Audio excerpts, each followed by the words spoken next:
Service sector के बारे में, नीड्स टर्शियरी सेक्टर के बारे में। टर्शियरी सेक्टर में आपको पहले ही बता दूं कि प्रोडक्शन जो होता है वो गुड्स का डायरेक्टली नहीं होता, ये सेकेंडरी और प्राइमरी सेक्टर पे डिपेंडेंट होता है। जैसे कि अब हम एक एग्जांपल लें, प्राइमरी सेक्टर में एक शुगर केन की हार्वेस्टिंग हुई, उससे अब सेकेंडरी सेक्टर में उसे शुगर को प्रोसेस करके शुगर में कन्वर्ट किया जाएगा। पर लेकिन इसके बाद क्या होगा, इससे हमारे घर में कैसे पहुंचेगा, हमारे पूरे देश की कंट्री के हर घर में शुगर कैसे पहुंचेगा? शुगर जो very basic need for us, तो ये कैसे पहुंचेगा? ये थ्रू ट्रांसपोर्टेशन पहुंचेगा। ट्रांसपोर्टेशन कैसे होता है?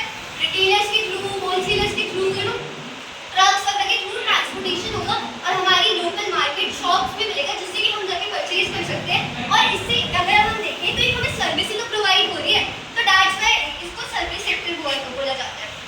अब हम अब आजकल के बिफोर 2000 जो सबसे ज़्यादा इकोनॉमी में, हमारी जीडीपी में करता है, अपना योगदान देता था उसका प्राइमरी सेक्टर। पर लेकिन 2000 के बाद से टर्शियरी सेक्टर जो है वो सबसे ज़्यादा प्रोड्यूस करता है। ऐसा क्यों हो गया? क्योंकि पहले प्राइमरी सेक्टर था, तो हमारे जो इंडिया में लोग इतने एजुकेटेड नहीं होते थे, तो मोस्ट ऑफ द पीपल जो थे तो एग्रीकल्चर में चले जाते थे।